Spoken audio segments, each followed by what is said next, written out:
welcome guys to this video. So in this video I'm going to show us briefly how you can attach your applique or your lace mount to your dress in case you cut it out and still want to attach it to the edge of the fabric.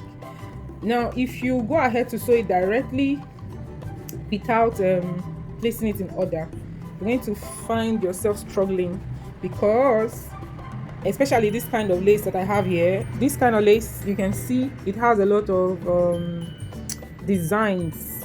The designs are quite bulky, okay, on it, and attaching this now to it, you may end up finding it difficult to go about it smoothly. You may succeed in doing it, but at the end of the day, what you're going to have might be a stretched out and rough edges on the stitches or something close to that.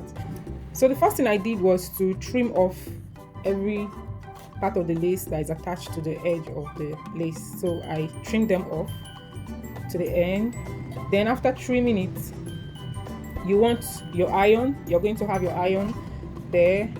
You're going to have a hemming gum, and I have a bowl of water here with a piece of lining. Yes, lining is better to use, or you can use your handkerchief if you have one. So I already started the process. Okay, you're going to go bit by bit. So the first thing you want to do is to cut out your hemming gum that you want to use. So when you get the hemming gum, you roll it as much as you want to go. So I've already cut out the one I want to use here. Then you're going to place your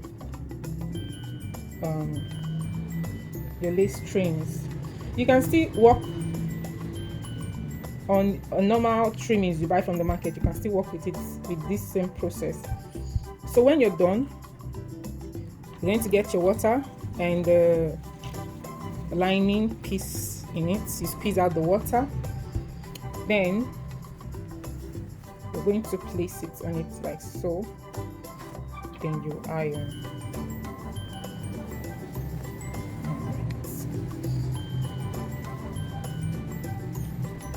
So make sure that your iron is hot. Okay, so I'm going to take off this. I'm going to keep going that way.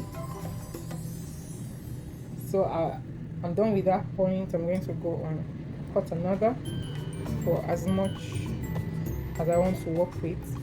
Now I have a curved edge here, and another thing you want to do is to remove the stones and the bead on the way, because you're still going to stitch on this. Now you don't want your needle breaking when you're doing the stitching, so it's also important you take off the stones on the lace, that if you're working with a lace fabric. Okay, so that's how I'm going to keep going. So I have a curved edge here, so I'm just going to flow with that curve first.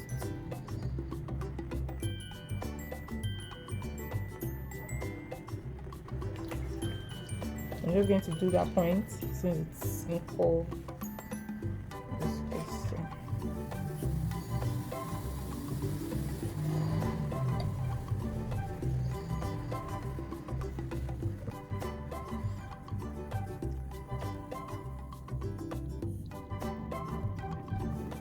Okay.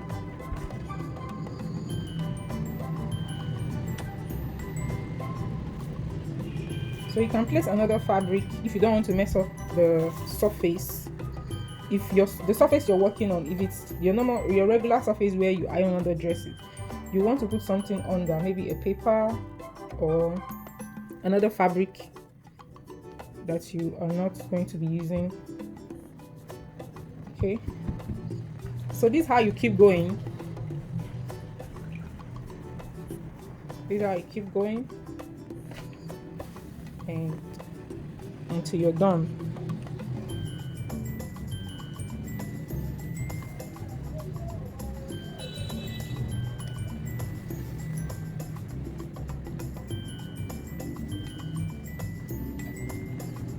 So as you iron with the wet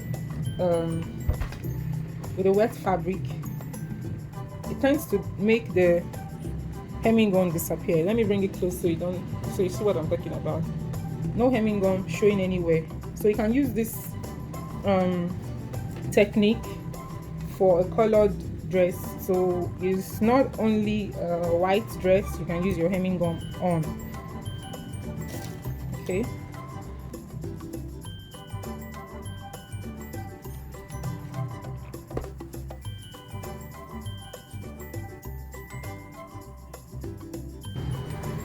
So guys, I'm done ironing the lace trimmings on the edge of my lace, and I've not sewn on it yet, and it's still firm on it. Okay, so if you're going to stitch on the dress, you can go from edges, or you can sew with your zigzag stitches. It will still hold it in place. If you still use your straight stitch, and try as much as possible to go on the edges of the trims.